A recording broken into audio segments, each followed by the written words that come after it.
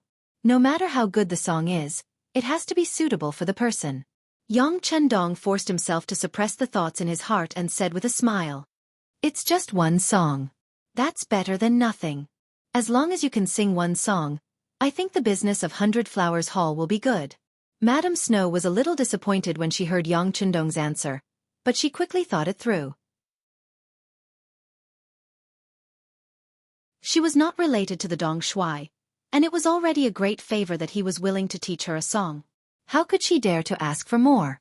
Madame Snow accepted the reality in her heart. She bowed again and said, "Please teach me Dong Shuai." Seeing that Madame Snow was thirsty for a song, Yang Chendong did not put on airs. Instead he said to Xiao Yin, "Bring me the guitar hanging in young master's bedroom." Xiao Yin had long wanted to hear young master's new song, so she agreed and left. Soon, she returned with the guitar and handed it to Yang Chendong. Madame Snow was very curious when she saw the instrument that looked like a pipa. It was the first time she had seen such a thing in her life. She wondered if it was the instrument in the Dong Shuai's hands.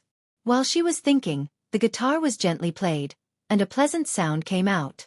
Then, Yang Chendong's unique baritone voice slowly rang out. "The tip of the peach leaf is sharp. The willow leaf is holding up the sky. In its place, Lord Ming, listen to me carefully." The words were compact and there were no superfluous words, nor was there any decadent tone. It was just talking about the most ordinary thing. However, the unique melody made people unable to help but like it. In fact, at the beginning of the 3rd time, the 3 women could not help but hum along with it. Yang Chendong's pronunciation was very clear. Compared to last night at the 9 Arts workshop, he sang more seriously. The 3 girls naturally listened to him very clearly. By the 5th time, Madame Snow had mastered most of the song with her unique ability to understand music. Except for some parts that were not very accurate, she had mastered 70% to 80% of the song.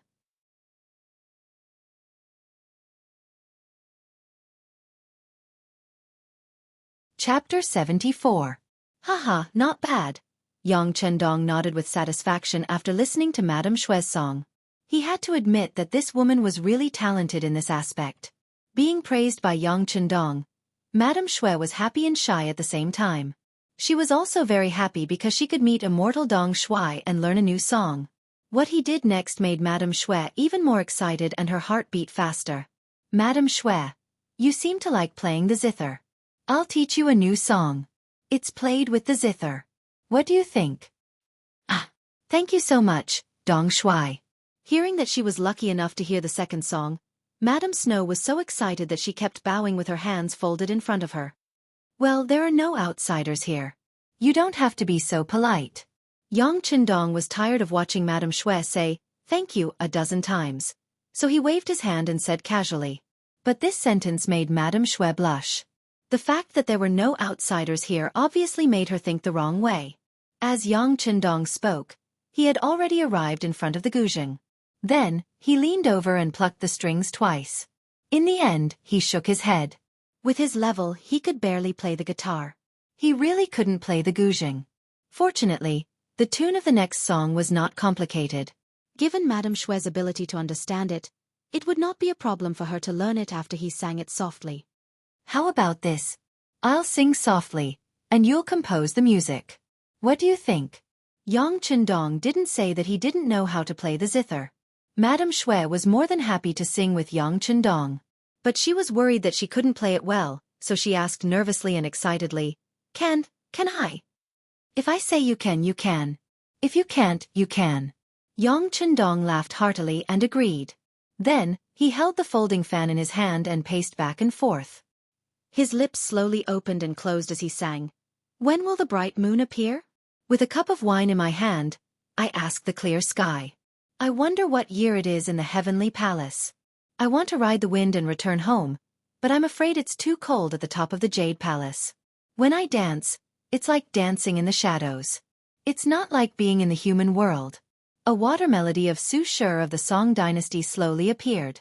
It was just an ancient poem, but after being processed by Yang Chendong, it became a very light and unique song. Once this song was played, it immediately gave people a refreshing feeling. It made people feel more intimate, and at the same time, they also experienced a different kind of beautiful music. Yang Chendong sang softly, and Madame Shui began to play the guzheng with encouragement in her eyes. In the beginning, they didn't cooperate well because they weren't familiar with each other. But after a while, they had a tacit understanding. When the song was played together, it really gave people a feeling that this song should only exist in the heavens and could only be heard a few times in the human world. After singing softly for 2 more times, Yang Chendong stopped talking and let Madame Shui do everything. Madame Shui talked and sang by herself. Her charm soon surpassed Yang Chendong's and was far above his. The song made Xiao Yin and Xiao Wei feel very emotional. Why didn't they think of making this song into a song before?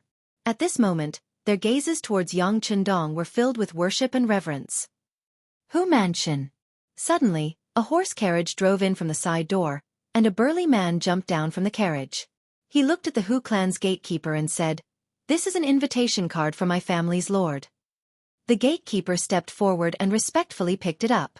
When he saw the words, "Crown Prince washes his horse," Yang Chendong written on it, he understood.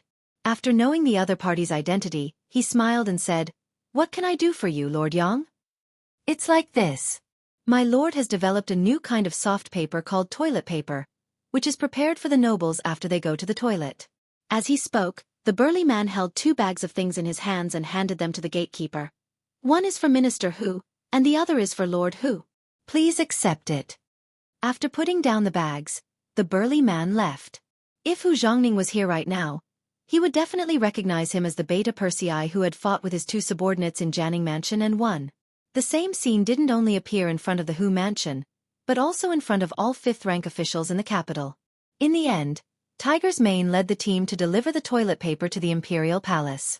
The difference was that the Imperial Palace received a larger proportion, 10 large bags. The other officials only received 1 bag, while the 2 5th-rank officials in the Hu family naturally received 2 bags. Everyone who received Yang Chendong's gift accepted it. Even Yu Qian, the Ministry of War's attendant who called himself Wen Tianxiang, received a gift. For the family, This was something that rarely happened. The reason why Yu Qian accepted the gift was because he wanted to see what the crown prince washes his horse was up to. What was he up to? However, when he saw that the gift was actually toilet paper used after he went to the toilet, he was stunned speechless. This thing was indeed very soft, and was naturally an excellent item for cleansing the body. However, giving this kind of thing was somewhat lacking in the grandeur of a refined scholar. Thinking that this thing probably wasn't worth much, Yu Qian left it here and didn't return it, which made his wife overjoyed. Hu Mansion. The gatekeeper took the 2 bags of toilet paper to the backyard and met with Hu Zhongning's wife. Hu Zhongning's wife, Hu Yuxia, was already old and no longer managed the backyard.